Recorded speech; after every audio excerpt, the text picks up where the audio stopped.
Vasavi Vanitha club అధ్యక్షురాలు మహాలక్ష్మి, రాయల అన్నపూర్ణ ప్రధాన కార్యదర్శి, మెట్టిపల్లి సుధారాణి కోశాధికారి. వీరి ముగ్గురి ఆధ్వర్యంలో పోస్టులు ఉన్నవారికి సన్మానించారు. గేమ్స్ పెట్టి అందరినీ సరదాగా ఆడించినారు. అందరికీ మంచి మంచి గిఫ్ట్లు ఇచ్చారు.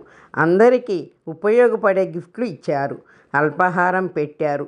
తదుపరి ఇలానే ప్రతి నెల గెట్ టుగెదర్ పెట్టాలని నేను మీకు సహకరిస్తామని నేను విన్నవించుకుంటున్నాను. ఇలానే వనితా క్లబ్ మరిన్ని కార్యక్రమాలతో సాగిపోవాలి అని నేను కోరుకుంటున్నాను. ఇలానే ఇంకా మంచి మంచి సేవలు చేయాలని, అందరికీ మంచి మంచి సేవలు అందించాలని విన్నవించుకుంటున్నాను. మీకు నేను మాటిస్తున్నాను. మీకు ఇప్పటికీ సహాయంగా ఉంటాను. ఏ హెల్పింగ్ కావాలన్నా నేను చేస్తాను. మీ శ్రేయోభిలాషి రాయల విజయలక్ష్మి.